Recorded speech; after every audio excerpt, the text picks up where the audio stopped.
Welcome, everyone. Today, we're talking about something many parents experience but may not always know how to handle. What to do when you disagree with the school's IEP team. First, I want to say this clearly. Disagreement does not mean you're being difficult. It means you are trying to make sure your child receives the support, services, and opportunities they need to be successful. The IEP process can feel overwhelming. There are meetings, forms, timelines, evaluations, goals, services, and legal language. Parents may sometimes leave meetings feeling confused, unheard, or unsure of what to do next. This presentation is designed to give you practical steps. We will talk about knowing your rights, communicating with school, advocating for your child, seeking support, using mediation, and understanding when a formal complaint may be necessary. The goal is not to create conflict. The goal is to help you become a confident, informed, and organized advocate for your child. The first step in advocacy is understanding your rights. Under the Individuals with Disabilities Education Act, often called IDEA, parents have rights in the special education process. These rights are designed to protect students with disability and make sure they receive a free, appropriate public education, also known as FAPE. As a parent, you have the right to participate in IEP meetings, review educational records, ask questions, request evaluations, provide input, and disagree with decisions made by the school team. One of the most important things you can do is read the procedural safeguard notice that the school provides. I know it can look long and full of legal language, but it explains your rights when you disagree with the school. A helpful parent strategy is to keep a folder or digital file with your child's IEPs, evaluations, progress reports, emails, meeting notes, and any written concern you have shared. When you understand your rights and keep your documents organized, you are in a stronger position to advocate effectively. Remember, you do not have to know everything at once. Start by learning one piece at a time. The more you understand the process, the more confident you feel in the meetings. The next step is open communication. When you disagree with the school, it is usually best to begin with a calm and professional conversation. That does not mean your concerns are not serious. It means you are creating a record that shows you tried to work collaboratively with the team. Parents can request an IEP meeting to discuss concerns. You might say, I would like to schedule an IEP meeting to review my child's progress and discuss concerns I have about services, goals, or supports. It is important to put requests in writing. A phone call is fine, but follow up with an email. For example, after a conversation, you might write, "Thank you for speaking with me today. I'm following up to confirm that I requested a meeting to discuss my child's reading progress and current IEP services." Written communication helps protect everyone because it creates a clear timeline of what was discussed, what was requested, and what the next steps should be. As a parent, you do not have to use complicated language. Be clear, specific, and student focused. Instead of saying nothing is working, you might say, I am concerned because my child's progress report shows limited progress on the reading goal, and I would like the team to review whether additional support is needed. That kind of communication keeps the focus on your child's needs. Advocacy means speaking up for your child's needs using information, examples, and documentation. Parents know their children in ways school may not. You see the homework struggles, the emotional stress, the behavior changes, the frustration, and the strengths that may not always show up in school data. When you attend an IEP meeting, bring information that helps the team understand your child. This may include medical information, outside evaluations, therapy reports, examples of homework, behavior concerns, emails, or notes about what you see at home. A strong advocacy statement might sound like this. I understand the school's data shows some progress, but at home my child is still unable to complete reading assignments independently. I would like the team to discuss whether the current supports are enough. Parents should also ask questions. Some helpful questions include, what data was used to make this decision? How is my child's progress being measured? How often will I receive updates? What intervention is being used? What happens if my child does not make progress? Can this support be written into the IEP? Advocacy is not just about asking more questions. It is about asking what is appropriate, measurable, and connected to your child's disability-related needs. Sometimes parents need support from someone outside the school system. That is okay. Special education can be confusing, and parents should not feel like they have to navigate everything alone.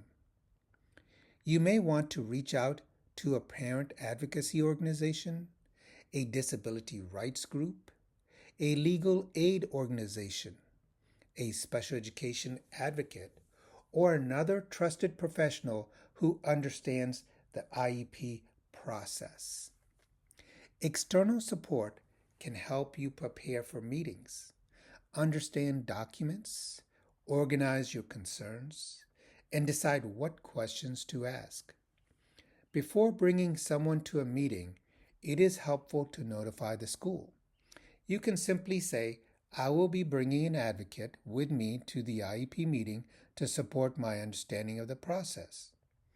The goal of bringing support should be to help the team communicate more clearly and stay focused on the student's needs. Parents should also be careful about advice they find online. Every child's situation is different, and special education decisions should be based on your child's individual data, needs, disability, and progress.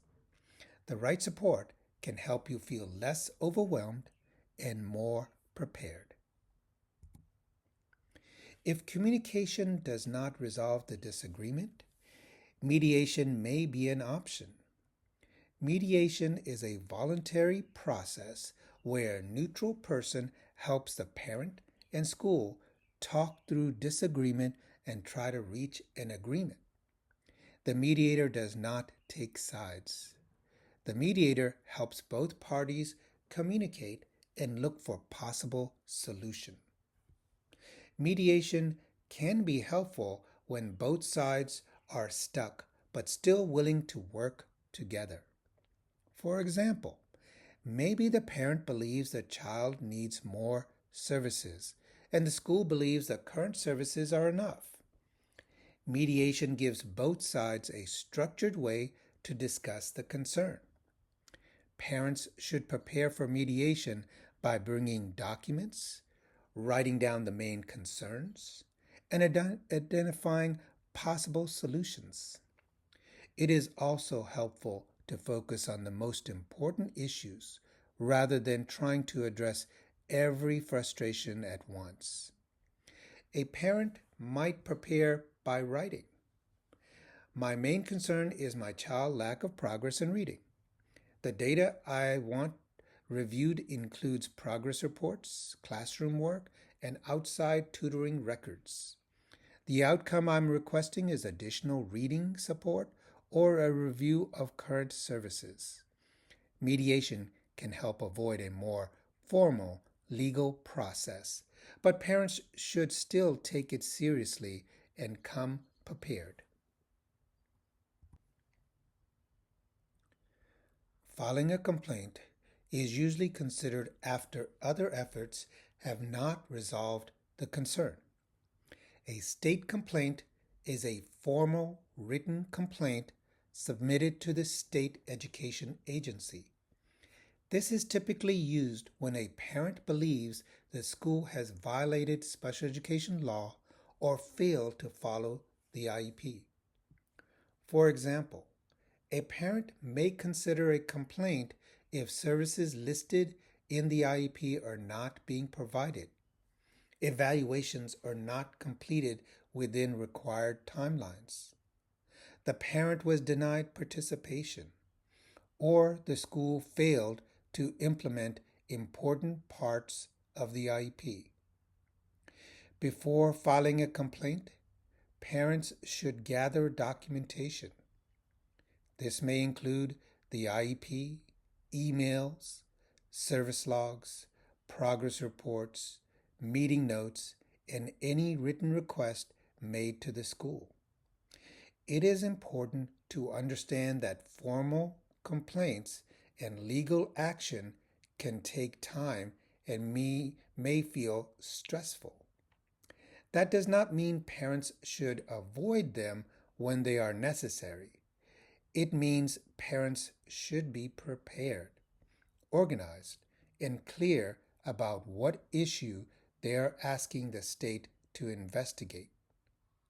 Parents should also understand the difference between being unhappy with a decision and believing the school violated a legal requirement. A complaint is strongest when it is connected to facts, records, timelines, and specific legal responsibilities. Now let's pause and reflect. When a parent disagrees with the IEP team, the first goal should not be to win the disagreement. The goal should be to understand the concern, review the data, and determine what the student needs in order to receive a free, appropriate public education. For parents, this is important because emotions can run high when your child is struggling. That is understandable. But the strongest advocacy usually happens when parents can connect their concerns to data, examples, and specific requests. Think about these questions. What are some early signs that you may not feel heard during the IEP process? How can you respond if the school says your child is doing fine, but you are seeing something different at home? Why is written communication important when you're asking questions or raising concerns? What steps can you take before the disagreement moves to mediation, complaint, or due process? The key message is this: parents do not need to be aggressive to be effective. Parents need to be informed, organized, persistent, and focus on their child's needs. Before we close, I want you to think about one practical step you can take if you disagree with the school's IEP team. Your exit ticket question is, what is one step a parent can take if they disagree with the school's IEP team? And what is one step the school can take to keep the disagreement from becoming a formal dispute? A strong parent response might be, a parent can request another IEP meeting, share concerns in writing, bring documentation, or ask for mediation. The school can listen carefully, review the data, explain decisions clearly, document communication, and work with the parent to resolve concerns before the issue becomes a complaint or a due process case. This activity is important because advocacy starts with knowing your next step. You may not be able to solve everything in one meeting, but you can always take one organized step forward.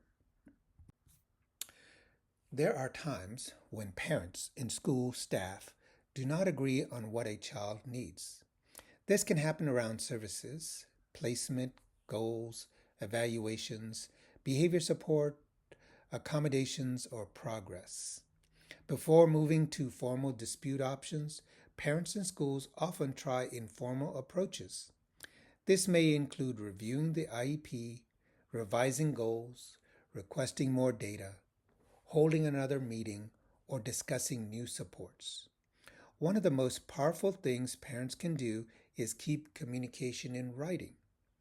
Written communication does not mean you're trying to build a case in a negative way. It means you are creating a clear record of your concerns, requests, and the school responses.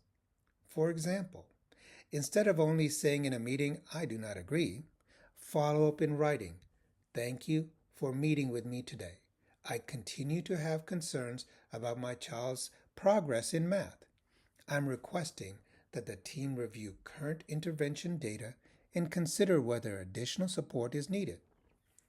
This kind of message is professional, clear, and focused on the student. If informal steps do not lead to agreement, IDA provides options such as mediation, state complaints, and due process. Parents should understand these options, but they should also know that many disagreements can be resolved earlier when communication is clear, data is reviewed, and the team stays focused on the child. As we close, I want to remind parents that you are an important member of the IEP team. You do not need to know every law, every acronym, or every procedure to advocate for your child, but you do need to ask questions, stay organized, put concerns in writing, and keep the focus on your child's needs. When you disagree with the school, start with communication. Ask for a meeting. Review the data. Share what you see at home. Request explanations in plain language. Bring support if needed. And if the issue is not resolved, learn about mediation, complaints, and other dispute resolution options. Your voice matters. Your child's progress matters. And the IEP process works best when parents and schools work together with honesty, documentation, and a shared commitment to helping the students succeed. Thank you for being here and for continuing to advocate for children with disability. Thank you and goodbye.